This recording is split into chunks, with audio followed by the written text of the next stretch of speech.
What up, Dokkanners? Should you or should you not summon for the upcoming new Tanabata LR Gogeta Golden Frieza? The answer is yes. Thank you for watching. Oh, you're still here. Okay, great. I'm gonna go ahead and elaborate on why I think you should be summoning for this banner outside of those free tickets, because it's not exactly what you may think. Actually, I'm sure a lot of you were probably expecting me to say, no, don't summon, but I do think that you should. So let's go ahead and dive in, because those of you who just wanted the answer have probably already left by now. Thank you for sticking around to hear what I have to say. So let's start by talking about the giant zero-sized elephant in the room, and that is your wallet. You probably have no money in there. You probably have no dragon stones. So you're probably going to say in the comments, Toon, with what stones am I supposed to summon? That's a valid point. So let me start with that. If you are unable to summon, it's not the end of the world, because what I was going to say was that beyond the 28 free tickets that you are getting to summon on this banner, not that, this, if you're able to do one cycle, I think that would honestly be good. For 250 hours, you will be able to do the buy 3 get 1 free deal with this. So for 150 stones, you would be getting 4 multis on top of having already done 4 7-unit multis with no GSSR. I think doing 1 or maybe even 2 cycles, depending on who you are, would be good.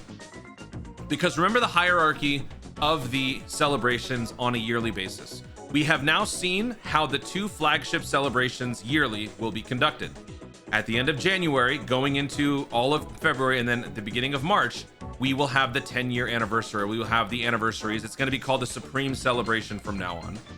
This is obviously going to be where the new big mechanic is going to be introduced on a yearly basis. And then after that, we have a part EX that will be, unfortunately, our only bridge between leaving 10th or the anniversary and then going into Saiyan Day. That kind of stinks, because Saiyan Day would be on the tier either below the anniversary or below Tanabata. I would actually probably say Saiyan Day would be below Tanabata. I think it's going to be anniversary number 1. So that would be Supreme Celebration, Taco Bell Supreme, and GDC. These 2 things will be at the tier 1. Tier 2 will then be the new Tanabata. Tier 3, in my opinion, will be Saiyan Day and Golden Week. So that right there should prove my point. I think if you were to prioritize summoning on the main anniversary level celebrations, the next best thing would be the Tanabata LR. And every single year that they've come out, they have all performed well upon release. Obviously, with power creep and all that, eventually they age out, as with any unit. But if you have a little bit to spare, I think that this would be a good place to do it. Obviously, every banner that subsequently releases will iterate in some way to entice you in some way to summon, because hey, maybe we get another mercenary Tau type unit, or we get another, crazy part 2 LR like a TN that can hit really hard, that can be very good.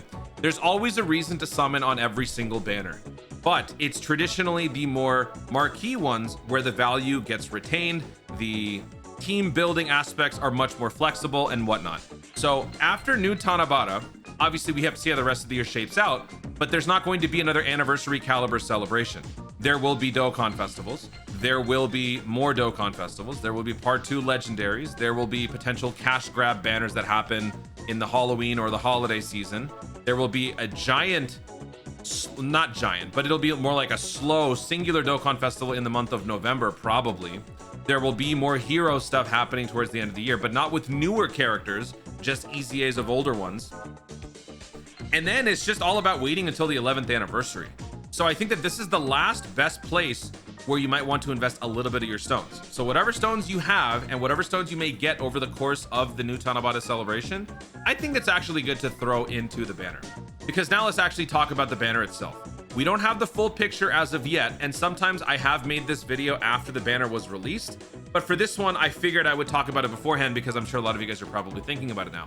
Considering that these are the most flashy characters on the banner, that tells me that the rest of them may be, much older, that have come back many times, or just are not worth mentioning.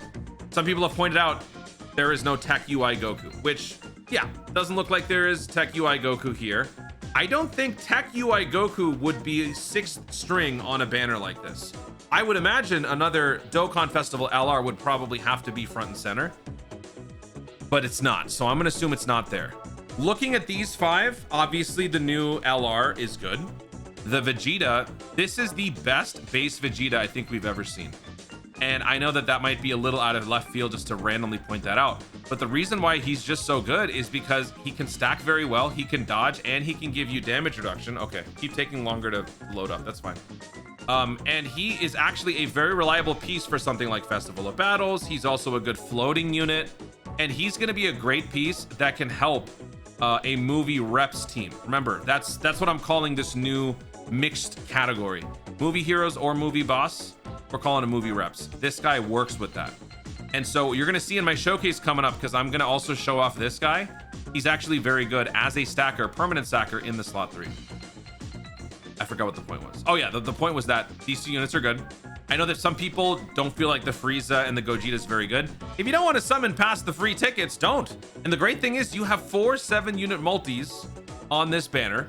And then global players, if you do want to spend a little bit more, you can buy the Dokkan Festival tickets to summon with those as well. Yes, you're spending money, but you have more ticket summons without spending your stones. So depending on who you are, you might get a little bit more than the 4 7-unit multi summons. But if you can do maybe 1 or 2 cycles through this, because remember, for the first 250 hours, you're going to be getting buy 3, get 1 free. Within 300 stones, you are getting 6 multis in there. 6 multis plus the 4 free ones, 10 multis overall. Who knows? You might come away with this, or this, or this. I would say out of all of these, this one is probably the least appealing prospect for some of you. This unit is not bad, but he is unfortunately very, very situational. Looking at the blue Kaioken Goku, let me actually see here. I had his unit info ready. Thankfully, he doesn't rely on an entire team of Universe 7s. It just has to be another 2 or more tournament participants or reps of Universe 7, so that does give him some flexibility. That's the only part of his passive that actually That's the only part of this passive that requires them in terms of defense. You get a little bit more oomph and a little bit more juice with more Universe 7 characters on the rotation. But if you don't have this part, that's not that big a deal. His main function is to get you killed and then have him revive, and then he inherits all of these abilities. Which is funny because Videl that we just got recently sort of functions the same. When Videl gets killed and then comes back, you get all this. So you could get a nice little cheap shot hit with the revive counter. You can actually do some pretty good damage. You've got orb changing. This orb changing can definitely help with the LR Gogeta Frieza. It's still very hard for me to say that because I'm just not used to saying Gogeta and Frieza in the same unit. But yeah, this guy does have utility. But again, it's very situational. If you're not the type to want to do something like that where you get yourself killed, then maybe this unit isn't for you. So that being said, though, this is the first time that these guys are coming back, right? So that's got to mean something. If you are struggling on the Festival of Battles, Hit is your guy. Hit is incredibly good. Actually, Universe 6 is at a point now where I would say on any given rotation, you probably got at least like your 80% of your team for Universe 6 is just built for Festival of Battles. And now with these new EZA units, they can also function a whole lot better. Hit is in a much better place. But again, for long form content, that's really not what the new events are like. But the new events aren't everything. Maybe you're still struggling on the older events. Maybe you have been struggling on Festival of Battles for months now, and you just want this to come to an end. Maybe that's why you go for the Hit. Glorio, the ultimate slot 3, a fantastic floating unit that doesn't have to stack a whole lot on the Festival of Battles grind, but then also just works in other modes. So yeah, 4 out of the 5, I think everyone would agree. Generally speaking, all good. This guy, situational. And I'm willing to admit that. I'm the Universe 7 Whisperer. I love these guys, but I do get that Universe 7 can be a little irritating with some of their weird and wacky restrictions. So I think this justifies some summons. This unit, you could argue, is the best unit in the game. And I'm sure once we see like Rainbow Max Link's demonstrations of what these guys can do, that will probably end up being what the answer is. This is the best unit in the game. But guess what? In a couple of months, a couple of weeks, this will be the best TUR in the game. Autumn Dokkan Festival, this will be the best TUR in the game. This Part 2 Legendary Summon at the end of October will be the best new LR in the game, period. It'll be LR, you know, Cellmax and Yamcha, you know? That will be the best new LR in the game. There will always be something that comes around later on that is even better, makes everything before useless. That's just how the game is. The game continues to evolve. Sometimes you gotta live in the now. Living in the now on the biggest celebrations of the year is definitely the better way to do it. And so that's why I think you guys generally should do a couple of summons. However much you want to do is really up to you. The celebration does have a good amount of stones to offer, at the very least for right now. I'm sure there'll be plenty more. Actually, I don't think I did a stone count when I was looking at the events that was coming up, because we got a lot. Because this, assuming we have, you know, 5, 6 stages. Okay, we'll just say 5. I think each one gives you like 9 stones plus the 1, so 10. Just like 10 times however many we get. So if it's 10 times 5, that'd be 50 stones.